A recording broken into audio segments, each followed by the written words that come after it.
ਪੰਜਾਬੀ ਖਬਰਨਾਮਾ ਦੇਖ ਰਹੇ ਸਾਰੇ ਦਰਸ਼ਕਾਂ ਨੂੰ ਪਿਆਰ ਭਰੀ ਸਤਿ ਸ਼੍ਰੀ ਅਕਾਲ। ਅੱਜ ਦੀਆਂ ਵੱਡੀਆਂ ਖਬਰਾਂ। ਮੁੱਖ ਮੰਤਰੀ ਭਗਵੰਤ ਮਾਨ ਪਵਿੱਤਰ ਵਈ ਨਦੀ ਦੀ ਕਾਰ ਸੇਵਾ ਦੀ 22ਵੀਂ ਵਰ੍ਹੇਗੰਢ ਤੇ ਸੁਲਤਾਨਪੁਰ ਲੋਧੀ ਪਹੁੰਚੇ। ਪਦਮ ਸ਼੍ਰੀ ਅਵਾਰਡ ਅਤੇ ਰਾਜ ਸਭਾ ਮੈਂਬਰ ਸੰਤ ਸੀਚੇਵਾਲ ਨਾਲ ਵਈ ਨਦੀ ਤੇ ਗਏ ਅਤੇ ਇਸ ਦਾ ਸਾਫ਼ ਹੋ ਚੁੱਕਿਆ ਪਵਿੱਤਰ ਜਲ ਛਕਿਆ।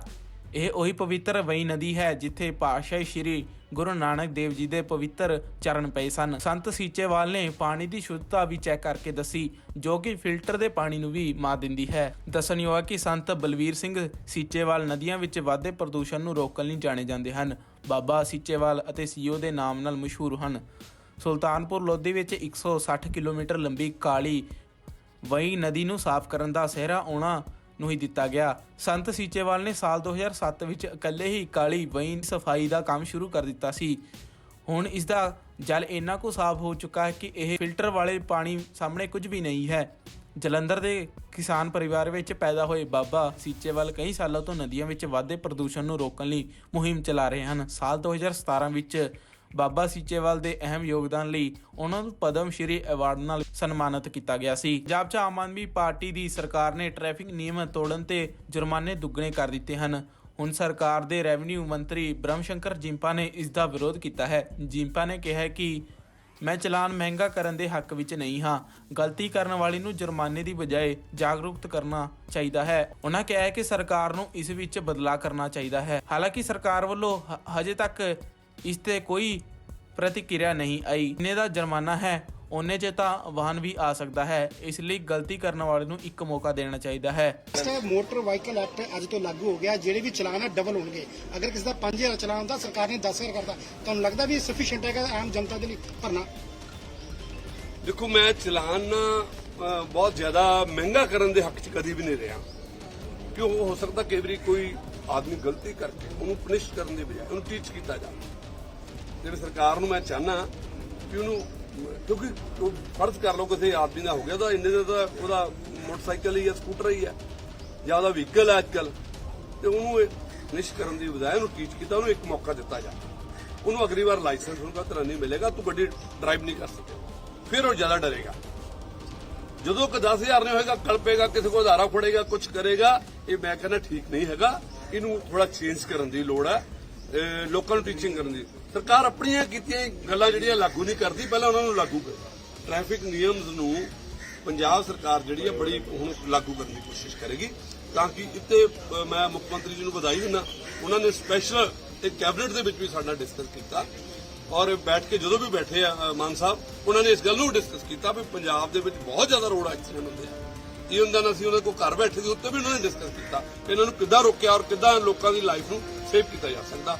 ਔਰ ਜਿਹੜੀ ਫਰਿਸ਼ਤਾ ਸਕੀਮ ਹੈ ਪੰਜਾਬ ਦੇ ਵਿੱਚ ਵੀ ਉਦਾਂ ਹੀ ਲਾਗੂ ਹੋਣ ਜਾ ਰਹੀ। ਤੁਹਾਨੂੰ ਪਤਾ ਹੈ ਵੀ ਜਿਹੜਾ ਮੈਕਸਿਮਮ ਕੋਸ਼ਿਸ਼ ਹੋਏਗੀ ਸਰਕਾਰ ਦੀ, ਜਲਦੀ ਉਹ ਵੀ ਗਰਾਊਂਡ ਲੈਵਲ ਤੇ। ਤੁਹਾਨੂੰ ਦੱਸਦੀ ਕਿ ਕਿਹੜਾ ਨਿਯਮ ਤੋੜਨ ਤੇ ਕਿਹੜੀ ਸਜ਼ਾ ਮਿਲ ਸਕਦੀ ਹੈ। ਨਿਰਧਾਰਤ ਰਫ਼ਤਾਰ ਨਾਲੋਂ ਤੇਜ਼ ਵਾਹਨ ਚਲਾਉਣ ਤੇ ਪਹਿਲੀ ਵਾਰੀ 1000 ਰੁਪਏ ਅਤੇ ਦੂਜੀ ਵਾਰੀ 2000 ਰੁਪਏ ਜੁਰਮਾਨਾ ਹੋਵੇਗਾ। ਇਸ ਤੋਂ ਇਲਾਵਾ ਨਿਯਮ ਤੋੜਨ ਵਾਲੇ ਨੂੰ ਟਰਾਂਸਪੋਰਟ ਵਿਭਾਗ ਦਾ ਇੱਕ ਰਿਫਰੈਸ਼ਰ ਕੋਰਸ ਕਰਨਾ ਪਵੇਗਾ। ਇਸ ਤੋਂ ਬਾਅਦ ਉਸ ਨੂੰ ਨਜ਼ਦੀਕੀ ਸਕੂਲ 'ਚ 9ਵੀਂ ਤੋਂ 12ਵੀਂ ਤੱਕ ਦੇ 20 ਵਿਦਿਆਰਥੀਆਂ ਨੂੰ 2 ਘੰਟੇ ਲਈ ਟ੍ਰੈਫਿਕ ਨਿਯਮਾਂ ਬਾਰੇ ਪੜ੍ਹਾਉਣਾ ਪਵੇਗਾ। ਇਸ ਪਿੱਛੋਂ ਨੋਡਲ ਅਫਸਰ ਵੱਲੋਂ ਸਰਟੀਫਿਕੇਟ ਜਾਰੀ ਕੀਤਾ ਜਾਵੇਗਾ। ਇਸ ਤੋਂ ਇਲਾਵਾ ਨਜ਼ਦੀਕੀ ਹਸਪਤਾਲ 'ਚ ਡਾਕਟਰ ਦੀ ਦੇਖਰੇਖ 'ਚ 2 ਘੰਟਿਆਂ ਤੱਕ ਸੇਵਾਵਾਂ ਕਰਨੀਆਂ ਪੈਣਗੀਆਂ, ਜਾਂ ਫਿਰ ਨਜ਼ਦੀਕੀ ਬਲੱਡ ਬੈਂਕ 'ਚ 1 ਯੂਨਿਟ ਖੂਨਦਾਨ ਕਰਨਾ ਪਵੇਗਾ। ਦੂਜੀ ਵਾਰੀ ਇਹ ਉਲੰਘਣਾ ਕਰਨ ਤੇ ਜੁਰਮਾਨੇ ਦੀ ਰਾਸ਼ੀ ਦੁੱਗਣੀ ਹੋ ਜਾਵੇਗੀ, ਪਰ ਸਮਾਜਿਕ ਸੇਵਾ ਇਹੀ ਰਹੇਗੀ। ਨਸ਼ੇ ਦੀ ਵਰਤੋਂ ਕਰਕੇ ਡਰਾਈਵਿੰਗ ਕਰਨ ਤੇ ਪਹਿਲੀ ਵਾਰੀ 5000 ਰੁਪਏ, ਦੂਜੀ ਵਾਰੀ 10,000 ਰੁਪਏ ਜੁਰਮਾਨਾ ਹੋਵੇਗਾ। ਦੋਵੇਂ ਹਾਲਾਤਾਂ 'ਚ 3 ਮਹੀਨਿਆਂ ਲਈ ਡਰਾਈਵਿੰਗ ਲਾਇਸੈਂਸ ਰੱਦ ਕੀਤਾ ਜਾਵੇਗਾ। ਇਸ ਦੇ ਨਾਲ ਹੀ ਹਸਪਤਾਲ 'ਚ ਡਾਕਟਰ ਦੀ ਦੇਖਰੇਖ 'ਚ 2 ਘੰਟੇ ਤੱਕ ਸੇਵਾਵਾਂ ਕਰਨੀਆਂ ਪੈਣਗੀਆਂ, ਜਾਂ ਫਿਰ ਨਜ਼ਦੀਕੀ ਬਲੱਡ ਬੈਂਕ 'ਚ 1 ਯੂਨਿਟ ਖੂਨਦਾਨ ਕਰਨਾ ਪਵੇਗਾ। ਪੰਜਾਬ ਦੀ ਭਗਵੰਤ ਮਾਨ ਸਰਕਾਰ ਨੇ ਇੱਕ ਹੋਰ ਵੱਡਾ ਫੈਸਲਾ ਲਿਆ ਹੈ। ਪੰਜਾਬ ਸਰਕਾਰ ਨੇ ਕੈਬਨਿਟ ਮੰਤਰੀ ਨੂੰ ਵੱਖ-ਵੱਖ ਜ਼ਿਲ੍ਹਿਆਂ ਦੀਆਂ ਜ਼ਿੰਮੇਵਾਰੀਆਂ ਵੰਡ ਦਿੱਤੀਆਂ ਹਨ। ਮੁੱਖ ਮੰਤਰੀ ਭਗਵੰਤ ਮਾਨ ਨੇ ਇਸ ਸੰਬੰਧੀ ਖੁਦ ਟਵੀਟ ਕਰਕੇ ਜਾਣਕਾਰੀ ਦਿੱਤੀ ਹੈ। ਮੰਤਰੀਆਂ ਨੂੰ ਸੌਂਪੀ ਗਈ ਜ਼ਿਲ੍ਹਾਵਾਰ ਜ਼ਿੰਮੇਵਾਰੀਆਂ ਦੀਆਂ ਲਿਸਟਾਂ ਵੀ ਸਾਂਝੀਆਂ ਕੀਤੀਆਂ ਹਨ।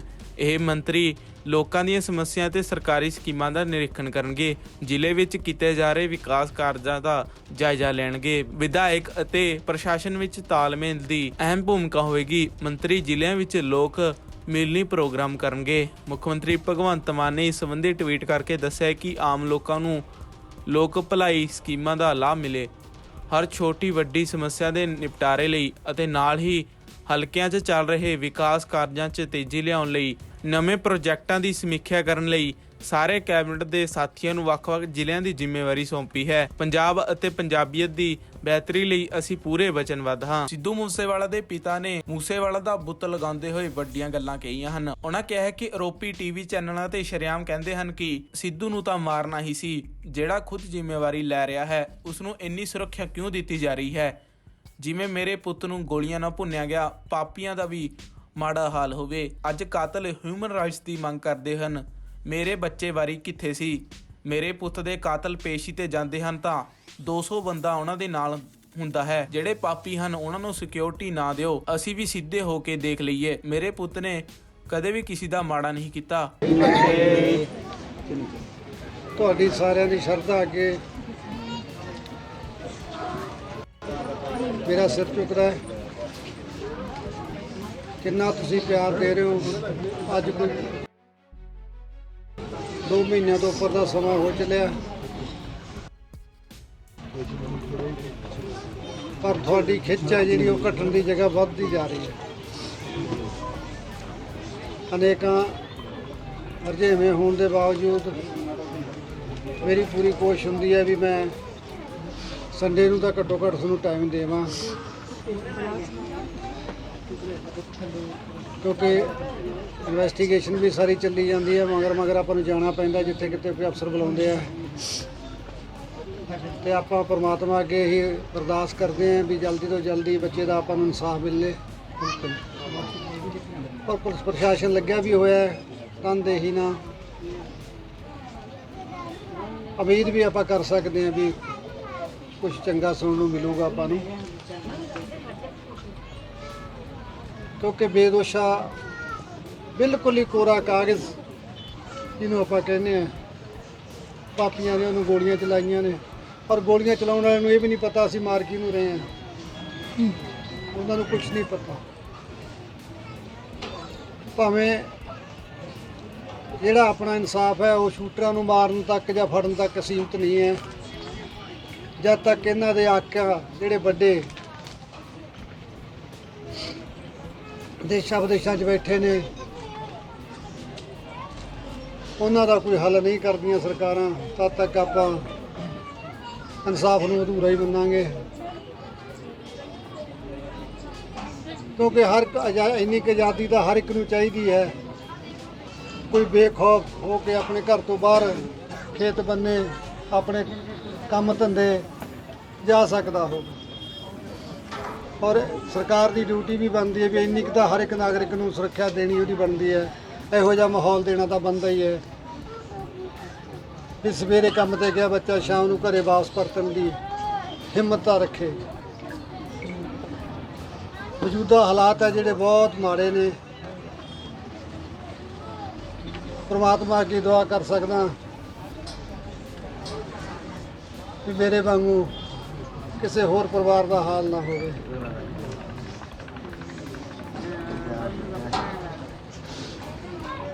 ਸਿੱਧੂ ਚਲਾ ਗਿਆ ਪਰ ਉਹ ਪਿੱਛੇ ਕਾਫੀ ਸਵਾਲ ਛੱਡ ਕੇ ਵੀ ਗਿਆ।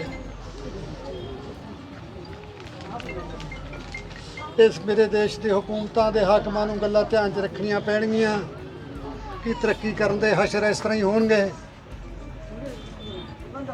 ਪਾਪੀ ਬੜੇ ਟੀਵੀ ਚੈਨਲਾਂ ਤੇ ਬੈਠ ਕੇ ਕਹਿੰਦੇ ਆ ਹਾਂ ਉਹ ਤਾਂ ਅਸੀਂ ਮਾਰਨਾ ਹੀ ਸੀ, ਮੈਂ ਮਰਵਾਇਆ। ਇਹ ਗੱਲ ਸੁਣਨ ਲਈ ਸਾਨੂੰ ਬੜੀ ਔਖੀ ਲੱਗਦੀ ਹੈ ਵੀ ਇੱਕ ਕਲੀਅਰ ਬੰਦਾ ਕਹਿ ਰਿਹਾ ਹਾਂ ਮੈਂ ਮਾਰਿਆ,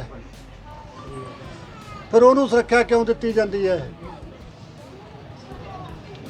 ਮੈਂ ਤੁਹਾਡੇ ਮਾਧਿਅਮ ਨਾਲ ਇਹ ਗੱਲ ਸਾਰਿਆਂ ਤੱਕ ਪਹੁੰਚਾਉਣੀ ਚਾਹੁੰਦਾ। ਜਿਵੇਂ ਮੇਰੇ ਨੂੰ ਸੜਕ ਤੇ ਜਾਂਦੇ ਨੂੰ ਗੋਲੀਆਂ ਨਾਲ ਛਲਣੀ ਕਰਕੇ ਪਾਤਾ, ਅਸੀਂ ਵੀ ਚਾਹੁੰਦੇ ਉਹ ਪਾਪੀ ਕੋਰਟਾਂ ਦੇ ਵਿੱਚ ਜਾਣ, ਉਹਨਾਂ ਨੂੰ ਵੀ ਕੋਈ ਸੁਰੱਖਿਆ ਨਾ ਦਿੱਤੀ ਜਾਵੇ। ਘੱਟੋ ਘੱਟ ਅਸੀਂ ਸਿੱਧੇ ਹੋ ਕੇ ਕੁਝ ਨਾ ਦੇਖਦਾ ਲਈਏ। ਅੱਜ ਪਾਪੀ ਕਾਨੂੰਨ ਦੀਆਂ ਕਮਜ਼ੋਰੀਆਂ ਦਾ ਫਾਇਦਾ ਉਠਾ ਕੇ ਉਹ ਹਿਊਮਨ ਰਾਈਟਸ ਦੀ ਮੰਗ ਕਰਦੇ ਆ। ਭਾਈ ਵੀ ਮੇਰੇ ਬੱਚੇ ਦੇ ਹਿਊਮਨ ਰਾਈਟਸ ਕਿੱਥੇ ਗਏ ਸੀ? ਕਿ ਉਹ ਘਰ ਤੋਂ ਬਾਹਰ ਇਕੱਲਾ ਘੁੰਮ ਨਹੀਂ ਸਕਦਾ ਸੀ? ਪੁਲਿਸ ਸੁਰੱਖਿਆ ਕਿੰਨੇ ਕੁ ਨੂੰ ਦੇ ਦੂਗੀ ਐਡੀ ਵੱਡੀ ਗਿਣਤੀ ਦੇ ਵਿੱਚ। ਸਾਨੂੰ ਇਹੋ ਜਿਹਾ ਮਾਹੌਲ ਤਿਆਰ ਕਰਨਾ ਪਊਗਾ ਕਿ ਅਸੀਂ ਬੇਖੌਫ ਹੋ ਕੇ ਆਪੋ ਆਪਣੇ ਘਰਾਂ ਦੇ ਵਿੱਚ ਸ਼ਾਂਤੀ ਨਾਲ ਜ਼ਿੰਦਗੀ ਬਤੀਤ ਕਰ ਸਕੀਏ। ਅੱਜ ਉਹ ਚੱਲਦੇ ਆ ਕਿਸੇ ਪੇਛੀ ਦੇ ਉੱਤੇ, 200 ਬੰਦਾ ਉਹਨਾਂ ਦੇ ਨਾਲ ਚੱਲਦਾ ਹੈ। ਅਸੀਂ ਕਿਵੇਂ ਆ? ਉਹਨਾਂ ਤੇ ਖਰਚ ਨਹੀਂ ਹੁੰਦਾ। ਮੇਰਾ ਪੁੱਤ 2 ਕਰੋੜ ਰੁਪਈਆ ਟੈਕਸ ਭਰੇ ਸਾਲ ਦਾ, ਔਰ ਹਸ਼ਰ ਤੁਹਾਡੇ ਸਾਹਮਣੇ ਹੈ।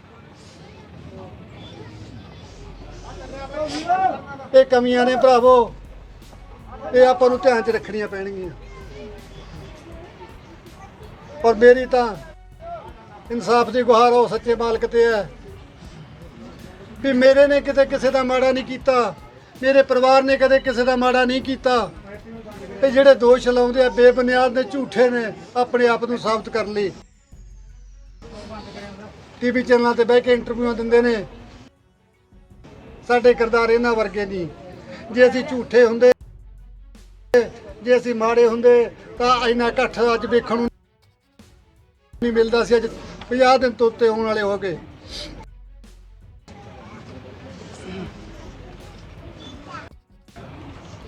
ਸੱਚ ਸਿਰ ਚੜ੍ਹ ਕੇ ਬੋਲਦਾ ਭਰਾਵੋ, ਜੋ ਸੱਚ ਆ ਤੁਸੀਂ ਚੰਗੀ ਤਰ੍ਹਾਂ ਜਾਣਦੇ ਹੋ। ਬਹੁਤ ਔਖਾ ਹੈ 27 ਸਾਲਾਂ ਦੇ ਪੁੱਤ ਦੇ ਪੁੱਤ ਲਾਉਣੇ, ਪਰ ਆਪਾਂ ਇਸ ਸਿਸਟਮ ਦੇ ਖਿਲਾਫ ਲੜਾਂਗੇ। ਤੁਹਾਡੇ ਨਾਲ ਵਾਅਦਾ ਕਰਦਾ, ਮੈਂ ਜ਼ਿਆਦਾ ਨਹੀਂ ਬੋਲਣਾ ਚਾਹੁੰਦਾ ਕਿਉਂਕਿ ਇਨਵੈਸਟੀਗੇਸ਼ਨ ਸਭ ਆਪੋ ਆਪਣਾ ਕੰਮ ਚੱਲੀ ਜਾਂਦਾ। ਹਲੇ ਮੇਰੀ ਆਸ ਹੈ, ਆਸ ਮੇਰੀ ਟੁੱਟੀ ਨਹੀਂ ਹਲੇ ਤੱਕ ਵੀ ਜੋ ਹੋਊਗਾ ਠੀਕ ਹੋਊਗਾ, ਨਹੀਂ ਫਿਰ ਉਹ ਤੋਂ ਬਾਅਦ ਦੇਖਾਂਗੇ। ਵਾਹਿਗੁਰੂ ਜੀ ਕਾ ਖਾਲਸਾ, ਵਾਹਿਗੁਰੂ ਜੀ ਕੀ ਫਤਿਹ। ਵਾਹਿਗੁਰੂ ਜੀ ਕਾ ਖਾਲਸਾ, ਵਾਹਿਗੁਰੂ ਜੀ ਕੀ ਫਤਿਹ। ਤੁਹਾਡੀ ਸਾਰਿਆਂ ਦੀ ਸ਼ਰਧਾ ਅੱਗੇ ਮੇਰਾ ਸਿਰ ਝੁਕਦਾ ਹੈ। ਪੰਜਾਬ ਵਿਧਾਨ ਸਭਾ 'ਚ ਅੱਜ 10 ਵਜੇ ਰਾਸ਼ਟਰਪਤੀ ਚੋਣਾਂ ਲਈ VOTING ਸ਼ੁਰੂ ਹੋਵੇਗੀ। ਦੇਸ਼ ਦੇ ਅਗਲੇ ਰਾਸ਼ਟਰਪਤੀ ਲਈ 18 ਜੁਲਾਈ ਨੂੰ VOTING ਹੋਵੇਗੀ। ਨਤੀਜਿਆਂ ਦਾ ਐਲਾਨ 21 ਜੁਲਾਈ ਨੂੰ ਹੋਵੇਗਾ ਅਤੇ ਇਸ ਦੇ ਨਾਲ ਹੀ ਦੇਸ਼ ਦੇ ਨਵੇਂ ਰਾਸ਼ਟਰਪਤੀ ਦੇ ਨਾਂ ਦਾ ਵੀ ਐਲਾਨ ਕੀਤਾ ਜਾਵੇਗਾ। ਇੱਕ ਪਾਸੇ NDA ਵੱਲੋਂ ਦ੍ਰੋਪਦੀ ਮੁਰਮੂ ਰਾਸ਼ਟਰਪਤੀ ਅਹੁਦੇ ਦੀ ਉਮੀਦਵਾਰ ਹੈ ਤਾਂ ਦੂਜੇ ਪਾਸੇ ਵਿਰੋਧੀ ਧਿਰ ਨੇ ਯਸ਼ਵੰਤ ਸਿਨਹਾ ਨੂੰ ਆਪਣਾ ਉਮੀਦਵਾਰ ਬਣਾਇਆ ਹੈ। ਦਿੱਲੀ ਅਤੇ ਪੰਜਾਬ ਵਿੱਚ ਸੱਤਾਧਾਰੀ ਆਮ ਆਦਮੀ ਪਾਰਟੀ ਨੇ ਰਾਸ਼ਟਰਪਤੀ ਚੋਣਾਂ 2022 ਵਿੱਚ ਉਮੀਦਵਾਰ ਨੂੰ ਸਮਰਥਨ ਦੇਣ ਦਾ ਫੈਸਲਾ ਕੀਤਾ ਹੈ। ਆਮ ਆਦਮੀ ਪਾਰਟੀ ਦੀ ਸਿਆਸੀ ਮਾਮਲਿਆਂ ਬਾਰੇ ਕਮੇਟੀ ਦੀ ਮੀਟਿੰਗ ਸ਼ਨੀਵਾਰ ਨੂੰ ਮੁੱਖ ਮੰਤਰੀ ਅਰਵਿੰਦ ਕੇਜਰੀਵਾਲ ਦੀ ਰਿਹਾਇਸ਼ ਤੇ ਹੋਈ। ਇਸ ਮੀਟਿੰਗ ਵਿੱਚ ਰਾਸ਼ਟਰਪਤੀ ਚੋਣਾਂ ਬਾਰੇ ਵਿਚਾਰ ਵਟਾਂਦਰਾ ਕੀਤਾ ਗਿਆ। ਰਾਸ਼ਟਰਪਤੀ ਚੋਣਾਂ 'ਚ VOTING ਤੇ ਫੈਸਲਾ ਲੈਣ ਤੋਂ ਬਾਅਦ ਇਹ ਐਲਾਨ ਕੀਤਾ ਗਿਆ ਹੈ ਕਿ ਪਾਰਟੀ ਸਮੂਹਿਕ ਵਿਰੋਧੀ ਧਿਰ ਦੇ ਉਮੀਦਵਾਰ ਯਸ਼ਵੰਤ ਸਿਨਹਾ ਦਾ ਸਮਰਥਨ ਕਰੇਗੀ। ਆਮ ਆਦਮੀ ਪਾਰਟੀ ਦੇ ਦੋਵਾਂ ਰਾਜਾਂ ਵਿੱਚੋਂ 10 ਰਾਜ ਸਭਾ ਮੈਂਬਰ ਹਨ, ਜਿਨ੍ਹਾਂ ਵਿੱਚ ਦਿੱਲੀ ਤੋਂ 3 ਅਤੇ ਪੰਜਾਬ ਤੋਂ 7 ਮੈਂਬਰ ਹਨ। ਨਾਲ ਹੀ ਪਾਰਟੀ ਦੇ ਪੰਜਾਬ ਵਿੱਚ 92 ਤੇ ਦਿੱਲੀ ਵਿੱਚ 60 ਤੋਂ ਵੱਧ, ਗੋਆ ਵਿੱਚ 2 ਵਿਧਾਇਕ ਹਨ। ਆਪ ਰਾਸ਼ਟਰਪਤੀ ਚੋਣਾਂ 'ਚ ਇਸ ਵਾਰੀ ਅਹਿਮ ਭੂਮਿਕਾ ਨਿਭਾਵੇਗੀ। ਆਓ ਆ ਕੇ ਉੱਥੇ ਆਪਾਂ ਉਹਨਾਂ ਨਾਲ ਗੱਲ ਕਰੀਏ, ਕਿਉਂਕਿ ਕੈਂਸਰ ਤੇ ਆਇਓਡੈਕਸ ਲਾਉਣ ਨਾਲ ਕੈਂਸਰ ਠੀਕ ਨਹੀਂ ਹੁੰਦਾ, ਇਹ ਤਾਂ ਕੀਮੋਥੈਰੇਪੀ ਕਰਨੀ ਪੈਣੀ ਹੈ। ਸੋ ਸਪਰੇਅ ਪੱਤਿਆਂ ਤੇ ਕਰਨ ਨਾਲ ਕੋਈ ਫਰਕ ਨਹੀਂ ਪੈਂਦਾ, ਸਿਉਂਕ ਜੜਾਂ 'ਚ ਹੈ। ਸੋ ਜੜਾਂ ਉੱਥੇ ਨੇ। ਜਦੋਂ ਉੱਥੇ ਬਾਬਾ ਜੀ ਆਪਣੇ ਸ਼ਬਦਾਂ ਦੀ, ਆਪਣੇ ਨੌਲੇਜ ਦੀ, ਆਪਣੀ ਅਕਲ ਦੀ ਦਵਾਈ ਦੇ ਟੀਕੇ ਲਾਉਣਗੇ ਤਾਂ ਮੈਨੂੰ ਲੱਗਦਾ ਸਿਉਂਕ ਬਹੁਤ ਘਟੂਗੀ ਤੇ ਆਪਣਾ ਜਿਹੜਾ ਪੰਜਾਬ ਹੈ ਉਹ ਦੁਬਾਰਾ ਹਰਿਆ ਭਰਿਆ ਬਣਾਉਣਾ ਹੈ। ਕਈਆਂ ਨੂੰ ਹੀ ਮਨ 'ਚ ਵਹਿਮ ਪੈ ਗਿਆ ਜੇ ਖੇਤ ਦਰਖਤ ਹੋਵੇ ਤਾਂ ਫਸਲ ਨਹੀਂ ਹੁੰਦੀ।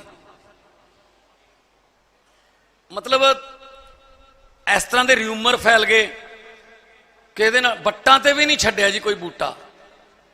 ਸੋ ਬਾਬਾ ਜੀ ਨੇ ਜਿਹੜਾ ਹੁਣ ਸ਼ੁਰੂ ਕੀਤਾ ਹੋਇਆ 10-12 ਫੁੱਟ ਦੇ ਬੂਟੇ, ਜਿਨ੍ਹਾਂ ਤੇ ਕੋਈ ਨਾ ਟਰੀ ਗਾਰਡ ਲਾਉਣ ਦੀ ਲੋੜ ਹੈ, ਨਾ ਉਹਨਾਂ ਨੂੰ ਕੋਈ ਡੰਗਰ ਪਸ਼ੂ ਜਿਹੜਾ ਉਹ ਨਹੀਂ ਉਹਨੂੰ ਖਾ ਸਕਦਾ। ਸੋ ਇਹ ਆਪਾਂ ਨੂੰ ਇਸ ਤਰ੍ਹਾਂ ਦੇ ਇਨੋਵੇਟਿਵ ਆਈਡੀਆਜ਼, ਨਵੇਂ ਆਈਡੀਏ ਕੱਢਣੇ ਪੈਣਗੇ। ਸਰਕਾਰ ਆਪਣੇ ਵੱਲੋਂ ਬੈਸਟ ਐਫਰਟ ਕਰੂਗੀ। ਕੋਈ ਪੈਸੇ ਦੀ ਕਮੀ ਨਹੀਂ ਰਹਿਣ ਦੇਵਾਂਗੇ, ਕਿਉਂਕਿ ਗੁਰੂ ਨਾਨਕ ਸਾਹਿਬ ਦਾ 20 ਰੁਪਈਆਂ ਦਾ ਲੰਗਰ ਅੱਜ ਤੱਕ ਚੱਲੀ ਜਾਂਦਾ ਪੂਰੀ ਦੁਨੀਆ 'ਚ, ਤੇ ਗੁਰੂ ਨਾਨਕ ਸਾਹਿਬ ਦੇ ਜੇ ਚਰਨ ਛੋਹ ਪ੍ਰਾਪਤ ਨਦੀਆਂ ਨਾਲੇ ਜੇ ਉਹ ਵੀ ਨਹੀਂ ਬਚਾ ਸਕੇ, ਫਿਰ ਆਪਣੇ ਲੱਖ ਲਾਹਨਤ ਹੈ। ਫਿਰ ਤਾਂ ਜੇ ਇਹੋ ਜਿਹੀਆਂ ਕੁਰਸੀਆਂ ਫਿਰ ਕੀ ਕਰਨੀਆਂ।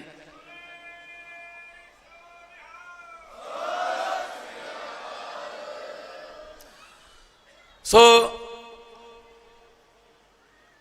ਜਦੋਂ ਮੈਂ ਆ ਰਿਹਾ ਸੀਗਾ ਹੈਲੀਕਾਪਟਰ ਤੇ, ਨਜ਼ਰ ਆ ਜਾਂਦਾ ਦੂਰ ਦੂਰ ਤੱਕ ਕਿਤੇ ਕਿਤੇ ਕੋਈ ਦਰਖਤ ਆਉਂਦਾ ਹੈ। ਜਦੋਂ ਹੀ ਤੁਸੀਂ ਨਕੋਦਰ ਟੱਪ ਜਾਂਦੇ ਹੋ, ਬਾਬਾ ਜੀ ਦਾ ਏਰੀਆ ਸ਼ੁਰੂ ਹੋ ਜਾਂਦਾ ਹੈ, ਹਰਿਆਲੀ ਨਜ਼ਰ ਆਉਣ ਲੱਗ ਜਾਂਦੀ ਹੈ ਅਚਾਨਕ।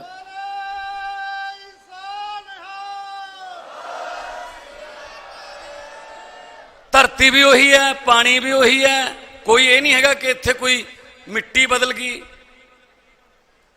ਸਭ ਕੁਝ ਉਹੀ ਹੈ। ਨੀਅਤ ਬਦਲ ਗਈ, ਪਰ ਰੁੱਖਾਂ ਨੂੰ ਪਿਆਰ ਕਰਨ ਵਾਲੀ ਨੀਅਤ ਆ ਗਈ। ਸੁਰਜੀਤ ਪਾਤਰ ਜੀ ਨੇ ਲਿਖਿਆ,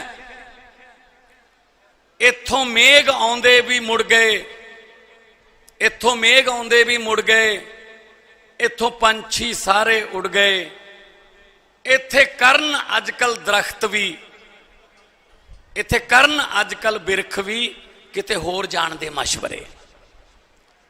ਮਤਲਬ ਸਾਡੇ ਦਰਖਤ ਵੀ ਸਲਾਹਾਂ ਕਰ ਰਹੇ ਨੇ ਕਿਤੇ ਹੋਰ ਚੱਲਦੇ ਆ ਯਾਰ, ਇਹ ਤਾਂ ਆਪਾਂ ਨੂੰ ਜਿਉਣ ਹੀ ਨਹੀਂ ਦਿੰਦੇ। ਸੋ ਇਸ ਕਰਕੇ ਮੇਰੀ ਬੇਨਤੀ ਹੈ ਤੁਹਾਨੂੰ, ਅਪੀਲ ਹੈ ਕਿ ਜਿੱਥੇ ਹੋ ਸਕਦਾ ਹੈ ਦੋਸਤਾਂ ਨੂੰ, ਰਿਸ਼ਤੇਦਾਰਾਂ ਨੂੰ, ਮਿੱਤਰਾਂ ਨੂੰ ਦੱਸੋ ਕਿ ਯਾਰ ਦਰਖਤ ਲਾਉਣੇ ਨੇ। ਮੈਨੂੰ ਯਾਦ ਹੈ ਮੈਂ ਜਦੋਂ ਪਿੰਡ ਬਚਪਨ 'ਚ ਖੇਤ ਜਾਂਦਾ ਹੁੰਦਾ ਸੀ, ਮਲੇ, ਬੇਰੀਆਂ, ਟਾਲੀਆਂ, ਨਿੰਮ, ਰਸਤੇ 'ਚ ਦੋਨੋਂ ਪਾਸੇ ਸੁਰੰਗ ਵਾਂਗੂ ਐ ਬਣਿਆ ਹੁੰਦਾ ਸੀ। ਆਲੇ ਦੁਆਲੇ ਭੜੀ ਕਹਿੰਦੇ ਆ ਸਾਡੇ ਉਹਨੂੰ, ਰੇਤੇ ਦੀ ਜਿਹੜੀ ਉਹ ਸੀ। ਹੁਣ ਕਿੱਥੇ ਜੀ, ਸੜਕਾਂ ਉੱਚੀਆਂ ਚੱਕਤੀਆਂ, ਥਾਂ ਥਾਂ ਤੇ ਡਾਫ ਲੱਗਣ ਲੱਗ ਗਈ। ਥੋੜਾ ਜਿਹਾ ਮੀਂਹ ਪੈਂਦਾ 500 ਕਿੱਲਾ ਮਰ ਗਿਆ ਜੀ, ਕਿਉਂਕਿ ਪਾਣੀ ਦਾ ਕੁਦਰਤੀ ਬਹਾਅ ਰੋਕਤਾ। ਉਹ ਰੋਕਤਾ ਤੇ ਫਿਰ ਉਹ ਪਿੱਛੇ ਖੜੂਗਾ ਤਾਂ ਉਹ ਤਾਂ ਫਿਰ ਕੁਝ ਕਰੂਗਾ। ਅਸੀਂ ਕੁਦਰਤ ਨਾਲ ਬਹੁਤ ਜ਼ਿਆਦਾ ਛੇੜਛਾੜ ਕਰ ਰਹੇ ਹਾਂ, ਤਾਂ ਕੁਦਰਤ ਫਿਰ ਆਪਦਾ ਰੰਗ ਦਿਖਾਉਂਦੀ ਹੈ। ਮੈਂ ਐਗਜ਼ਾਮਪਲ ਦਿੰਦਾ, ਸਮੁੰਦਰ ਦੇ ਅੰਦਰ ਅੰਦਰ ਵੜੀ ਜਾਂਦੇ ਸੀ। ਜਿਹੜਾ ਕਮਰਾ ਹੋਟਲ ਦਾ ਸਮੁੰਦਰ ਦੇ ਪਾਣੀ ਦੇ ਜਮਾਂ ਛੱਲ ਵੱਜਦੀ ਹੈ, ਉਹ ਸਭ ਤੋਂ ਮਹਿੰਗਾ ਹੁੰਦਾ ਸੀ। ਸਮੁੰਦਰ ਦੇ ਵਿੱਚ ਬੜੀ ਜਾਣੇ ਬੜੀ ਗਏ। ਹੁਣ ਸਮੁੰਦਰ ਕੋਲੇ ਕਿਹੜਾ ਕੋਈ ਪਟਵਾਰੀ ਹੈ ਵੀ ਛਡਾ ਲਾਂਗੇ। ਇੱਕ ਸੁਨਾਮੀ ਆਈ ਹੈ, ਉਹ ਕਹਿੰਦਾ ਮੇਰਾ ਏਰੀਆ ਛੱਡ ਦਿਓ, ਲੈ ਹੁਣ ਸਮੁੰਦਰ ਤੋਂ ਪਰਾਂ ਪਰਾਂ ਨੂੰ ਜਾਂਦੇ ਆ। ਕੁਦਰਤ ਹੈ, ਕੁਦਰਤ ਨਾਲ ਛੇੜਛਾੜ ਕਰੋਗੇ ਤਾਂ ਨਤੀਜੇ ਬਹੁਤ ਭਿਆਨਕ ਨਿਕਲਣਗੇ। ਉਧਰ ਅਮਰੀਕਾ ਕੈਨੇਡਾ, ਕਈ ਵਾਰੀ ਮੈਂ ਬਾਬਾ ਜੀ ਨੂੰ ਵੀ ਉੱਥੇ ਕੈਨੇਡਾ, ਮੈਂ ਆਪਣੇ ਸ਼ੋਅ ਕਰਨ ਗਿਆ ਹੋਇਆ ਸੀ, ਬਾਬਾ ਜੀ ਉੱਥੇ ਗਏ ਹੋਏ ਸੀ, ਰੇਡੀਓ ਸਟੇਸ਼ਨ ਤੇ ਕਦੇ ਟੀਵੀ ਸਟੇਸ਼ਨ ਤੇ ਮਿਲਦੇ ਰਹੇ ਆ। ਉੱਥੇ ਇੱਕ ਪੱਤਾ ਨਹੀਂ ਤੋੜ ਸਕਦੇ ਤੁਸੀਂ, ਪੱਤਾ। ਜੇ ਕੋਈ ਦਰਖਤ ਤੁਸੀਂ ਵੱਢਣਾ ਕਿਸੇ ਕਾਰਨ ਕਰਕੇ, ਤੁਹਾਡੇ ਘਰ ਦਾ ਪਲਾਟ ਆ ਗਿਆ, ਉੱਥੇ ਦਰਖਤ ਹੈ, ਤਾਂ ਉਹਦੇ ਵਰਗੇ 10 ਲਾ ਕੇ ਚਲਾਉਣੇ ਪੈਣਗੇ ਪਹਿਲਾਂ, ਫਿਰ ਉਹਨੂੰ ਇਜਾਜ਼ਤ ਦੇਣਗੇ। ਉਹ ਇੰਨਾ ਉੱਥੇ ਮਤਲਬ ਪਿਆਰ ਕਰਦੇ ਆ। ਤੇ ਅਸੀਂ ਮਿੰਟ ਨਹੀਂ ਲਾਉਂਦੇ, ਕਹਾੜੀ ਨਾਲ ਲੈ ਕੇ ਜਾਂਦੇ ਆ, ਜਿੱਥੋਂ ਮਰਜੀ ਮੌਕਾ ਮਿਲੇ ਚਲੋ ਜੀ, ਸੁਣਨਾ ਕਰਤਾ ਸਾਰਾ। ਸੋ ਅੱਜ ਕਾਲੀ ਵੇਈ ਦਾ ਪਾਣੀ ਪੀਤਾ, ਬੜਾ ਸਕੂਨ ਮਿਲਿਆ ਕਿ ਕਿਸੇ ਵੇਲੇ ਗੁਰੂ ਨਾਨਕ ਸਾਹਿਬ ਇਹ ਪਾਣੀ ਪੀਂਦੇ ਸੀ, ਅਸੀਂ ਤਾਂ ਉਹਨਾਂ ਦੇ ਚਰਨਾਂ ਦੀ ਧੂੜ ਦੇ ਤਿਣਕੇ ਦੇ ਵੀ ਬਰਾਬਰ ਹੈ ਨਹੀਂ, ਤੇ ਸਾਨੂੰ ਉਸੇ ਪਵਿੱਤਰ ਵੇਈ ਚੋਂ ਪਾਣੀ ਪੀਣ ਦਾ ਮੌਕਾ ਮਿਲਿਆ। ਇਹਦੇ ਨਾਲ ਇਹ ਮੈਸੇਜ ਬਾਬਾ ਜੀ ਨੇ ਪੀਤਾ, ਇਹੀ ਹੈ ਕਿ ਇਹ ਨਹੀਂ ਹੈਗਾ ਕਿ ਸਾਫ਼ ਕਰਤੀ ਤੁਸੀਂ ਹੁਣ ਪਾਣੀ ਪੀ ਲਿਆ ਕਰੋ, ਮੈਂ ਨਹੀਂ ਪੀਂਦਾ। ਕਿਉਂ ਵੀ ਆਪਣੇ ਆਪ ਤੋਂ ਸ਼ੁਰੂ ਕਰੋ। ਹਰੇਕ ਚਾਹੁੰਦਾ ਹੈ, ਹਰ ਇੱਕ ਬੰਦਾ ਚਾਹੁੰਦਾ ਹੈ ਸ਼ਹੀਦ ਆਜ਼ਮ ਭਗਤ ਸਿੰਘ ਵਰਗੇ ਯੋਧੇ ਪੈਦਾ ਹੋਣਾ ਚਾਹੀਦੇ ਨੇ, ਪਰ ਕੋਈ ਵੀ ਨਹੀਂ ਚਾਹੁੰਦਾ ਸਾਡੇ ਘਰੇ ਪੈਦਾ ਹੋਵੇ। ਤਮਾਸ਼ਾ ਦੇਖਣ ਲਈ ਬਣ ਗਏ ਅਸੀਂ ਕਿ ਤਮਾਸ਼ਾ ਦੇਖਾਂਗੇ। ਆਪ ਅੱਗੇ ਆਓ ਜੀ, ਆਪ ਮੂਹਰੇ ਲੱਗਣਾ ਪਊਗਾ, ਜਿਵੇਂ ਬਾਬਾ ਜੀ ਲੱਗੇ ਹੋਏ ਨੇ। ਨੈਲਸਨ ਮੰਡੇਲਾ ਜੀ ਨੇ ਕਿਹਾ, ਉਹਨਾਂ ਨੂੰ ਪੁੱਛਿਆ ਕਿ ਲੀਡਰ ਕੌਣ ਹੁੰਦਾ ਹੈ, ਲੀਡਰ ਕਿਵੇਂ ਬਣਦਾ ਹੈ? ਉਹ ਕਹਿੰਦਾ ਜਦੋਂ ਖੁਸ਼ੀ ਦਾ ਮੌਕਾ ਹੋਵੇ, ਕੌਮ ਨੇ ਕੋਈ ਖੁਸ਼ੀ ਮਨਾਉਣੀ ਹੋਵੇ, ਆਪ ਪਿੱਛੇ ਹੋ ਜਾਓ, ਲੋਕਾਂ ਨੂੰ ਖੁਸ਼ੀ ਮਨਾ ਲੈਣ ਦਿਓ, ਅੱਗੇ ਜਾ ਲੈਣ ਦਿਓ।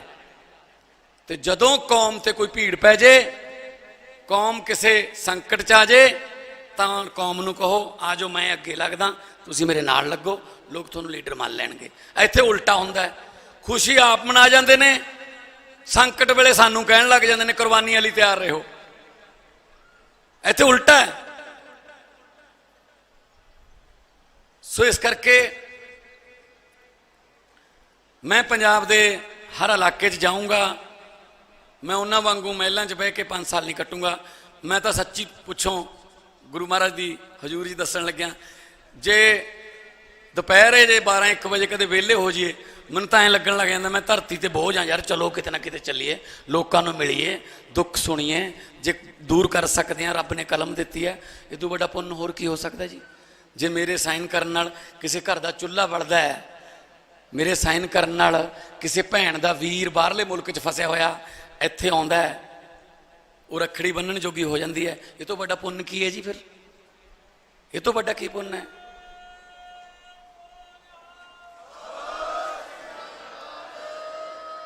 ਮੇਰੇ ਵਰਗੇ ਕਮਲੇ ਨੂੰ ਕਿਸੇ ਨੇ ਕਿਹਾ, ਜਿੰਨਾ ਸਮਾਂ ਤੂੰ ਇੱਧਰ ਲਾਇਆ ਆਪਣੇ ਕੰਮਕਾਰ ਤੇ ਹੀ ਲਾ ਲੈਂਦਾ, ਹੁਣ ਤੱਕ ਤੂੰ ਮੇਰਿਆ ਮਿੱਤਰਾ ਪੈਸੇ ਬਹੁਤ ਕਮਾ ਲੈਂਦਾ, ਪੈਸੇ ਨਾਲ ਪੋਜੀਸ਼ਨ ਬਣਦੀ, ਕੋਈ ਕਾਰੋਬਾਰ ਚਲਾ ਲੈਂਦਾ, ਧਨੀਆਂ ਦੀ ਸੂਚੀ ਵਿੱਚ ਤੂੰ ਵੀ ਆਪਣਾ ਨਾਂ ਲਿਖਵਾ ਲੈਂਦਾ। ਅੱਗਿਓਂ ਫਿਰ ਜਵਾਬ ਆਇਆ, ਕਹਿੰਦਾ ਗੱਲ ਤਾਂ ਤੇਰੀ ਠੀਕ ਹੈ ਮਿੱਤਰਾ, ਗੱਲ ਤਾਂ ਤੇਰੀ ਠੀਕ ਹੈ ਮਿੱਤਰਾ, ਮੈਂ ਪੈਸੇ ਬਹੁਤ ਕਮਾ ਲੈਂਦਾ, ਧਨੀਆਂ ਦੀ ਸੂਚੀ ਵਿੱਚ ਮੈਂ ਵੀ ਆਪਣਾ ਨਾਂ ਲਿਖਵਾ ਲੈਂਦਾ, ਪਰ ਰੁੱਖਾਂ ਨਾਲ ਛਾਵਾਂ ਮਿਟਦੀਆਂ, ਇਹ ਸਮਾਂ ਸਭ ਨੂੰ ਢਾ ਲੈਂਦਾ। ਕਿੰਨੇ ਧਨੀ ਹੋ ਤੁਰ ਗਏ, ਕੌਣ ਕਿਸੇ ਦਾ ਨਾਂ ਲੈਂਦਾ, ਕੌਣ ਲਿਖਦਾ ਫਿਰ ਸੱਚੀ ਗੁਰਬਾਣੀ, ਜੇ ਨਾਨਕ ਹੱਟੀ ਪਾ ਲੈਂਦਾ।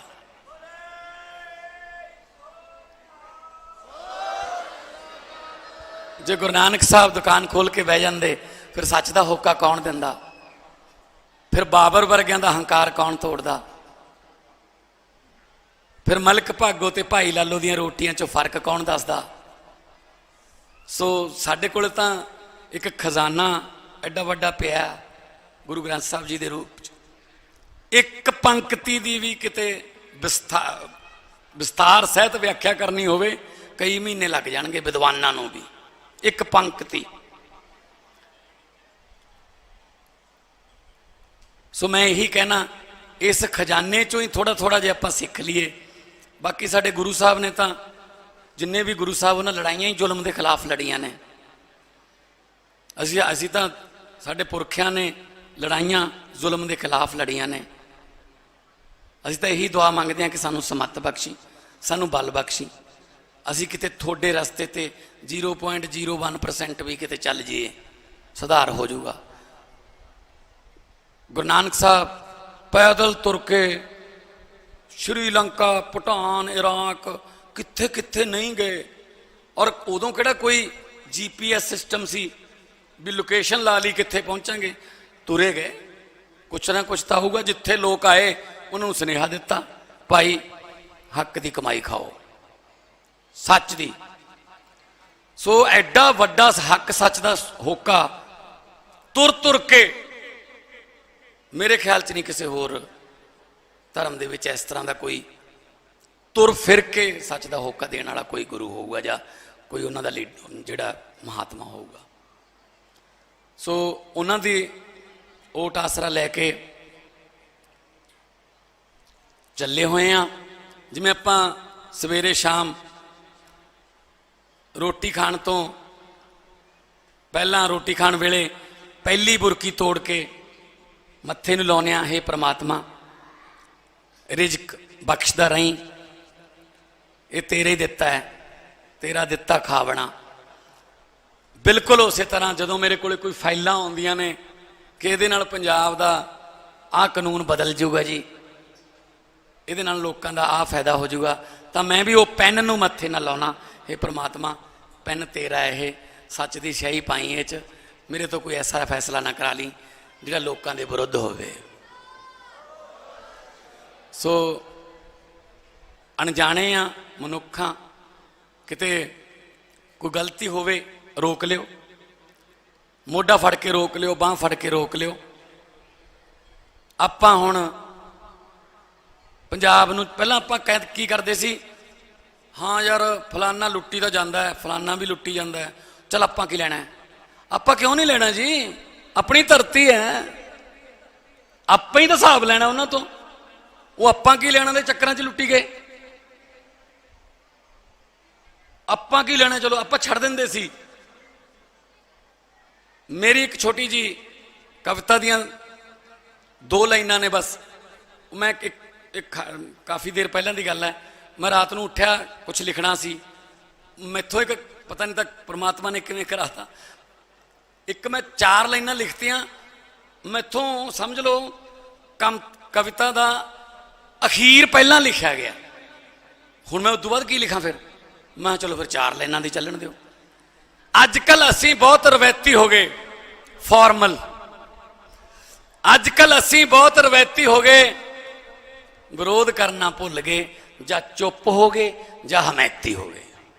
ਚੁੱਪ ਹੋਣਾ ਵੀ ਅੱਧੀ ਹਮਾਇਤ ਹੁੰਦੀ ਹੈ, ਵਿਰੋਧ ਕਰੋ, ਜਿੱਥੇ ਗਲਤ ਹੋ ਰਿਹਾ ਕਰੋ, ਦੱਸੋ, ਤਾਈਓ ਪਤਾ ਲੱਗੂਗਾ। ਸੋ ਇਸ ਕਰਕੇ ਅਸੀਂ ਵਿਧਾਨ ਸਭਾ ਲਾਈਵ ਕਰਤੀ, ਦੇਖਦੇ ਹੋਵੋਗੇ ਵਿਧਾਨ ਸਭਾ ਵੀ ਕਿਵੇਂ ਤੁਹਾਡੇ ਐਮਐਲਏ ਬੋਲ ਰਹੇ ਨੇ ਉੱਥੇ। ਅਸੀਂ ਕਿ ਬੋਲਣ ਦਿਓ, ਲਾਈਵ ਕਰੋ, ਲੋਕਾਂ ਨੇ ਚੁਣ ਕੇ ਭੇਜੇ ਨੇ। ਪਹਿਲਾਂ ਪਤਾ ਹੀ ਨਹੀਂ ਲੱਗਦਾ ਸੀ ਕੌਣ ਕੀ ਬੋਲ ਗਿਆ, ਅਸੀਂ ਸਿੱਧਾ ਪਾਰਦਰਸ਼ਤਾ ਕਰਤੀ। ਲਓ ਜੀ ਆਪਦੀ ਵੀਡੀਓ ਕੱਢ ਕੇ ਲੈ ਜਾਓ, ਦਿਖਾ ਦਿਓ ਲੋਕਾਂ ਨੂੰ ਕਿ ਮੈਂ ਆ ਬੋਲਿਆ ਸੀ। ਸੋ ਮੈਂ ਤਾਂ ਸਗੋਂ ਇਸ ਗੱਲ ਦੇ ਵੀ ਹਾਂ, ਜਿਹੜੀ ਸਹੁੰ ਚੁੱਕਦੇ ਨੇ ਨਾ ਬਾਬਾ ਜੀ, ਉਹ ਭੇਤ ਗੁਪਤ ਰੱਖਣ ਦੀ ਸਹੁੰ ਚੁੱਕਦੇ ਨੇ ਵੀ ਮੈਂ ਕਿਸੇ ਨੂੰ ਦੱਸੂਗਾ ਨਹੀਂ। ਇਹ ਅੰਗਰੇਜ਼ਾਂ ਵੇਲੇ ਦੀ ਬਣਾਈ ਹੋਈ ਹੈ। ਅੱਜ ਦੇ ਜ਼ਮਾਨੇ 'ਚ ਕਿਉਂ ਗੁਪਤ ਰੱਖ ਰਹੇ ਹੋ ਬਈ ਲੋਕਾਂ ਤੋਂ? ਦੱਸੋ ਸਾਰਾ ਕੁਝ ਵੀ ਆਹ ਮੇਰੇ ਕੋਲ ਫਾਈਲ ਆਈ ਹੈ, ਕੀ ਕਰਾਂ ਜੀ ਇਹਦਾ, ਮੈਂ ਆਹ ਬਜਟ ਬਣਾਉਣਾ ਕਿਵੇਂ ਬਣਾਈਏ ਜੀ, ਆਹ ਰੇਤੇ ਦੀ ਮਾਈਨਿੰਗ ਦੀ ਪਾਲਿਸੀ ਹੈ, ਦੱਸੋ ਭਾਈ ਕੀ ਹੋਣਾ ਚਾਹੀਦਾ ਹੈ, ਕਿ ਕਿੱਥੇ ਤੱਕ ਤੁਸੀਂ ਉਹ ਕਰ ਦੋਗੇ। ਬਿਜਲੀ ਦੇ ਬਿੱਲ 1 ਜੁਲਾਈ ਤੋਂ ਕੀਤੀ ਹੈ ਫ੍ਰੀ, 31 ਅਗਸਤ ਨੂੰ ਬਿੱਲ ਆਊਗਾ, 2 ਮਹੀਨਿਆਂ ਦਾ ਆਉਂਦਾ, 1 ਸਤੰਬਰ ਦੇ ਪਹਿਲੇ ਹਫ਼ਤੇ ਆਊਗਾ। 74 ਲੱਖ ਪਰਿਵਾਰਾਂ ਚੋਂ 51 ਲੱਖ ਪਰਿਵਾਰਾਂ ਨੂੰ 0 ਬਿੱਲ ਆਊਗਾ ਜੀ।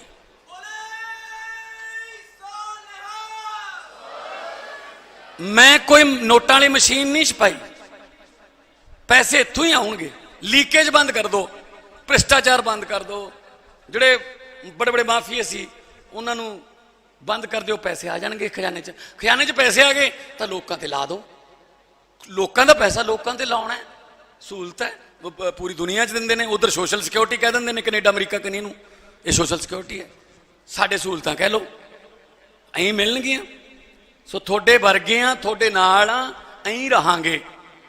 ਔਰ ਇੱਕ ਵਾਰੀ ਜਕਾਰਾ ਬਾਬਾ ਜੀ ਦੇ ਇਸ ਪਵਿੱਤਰ ਸਥਾਨ ਤੇ ਕਿ ਕੱਲ ਨੂੰ ਬਾਬਾ ਜੀ ਦੇਸ਼ ਦੀ ਰਾਜ ਸਭਾ ਦੇ ਵਿੱਚ ਜਾ ਕੇ ਗੂੰਜਣਗੇ ਤੇ ਇਹ ਆਵਾਜ਼ ਜਿਹੜੀ ਹੈ ਉਹ ਪੂਰਾ ਦੇਸ਼ ਸੁਣੂਗਾ। ਇੱਕ ਜਕਾਰਾ ਬੋਲੇ ਸੋ ਨਿਹਾਲ।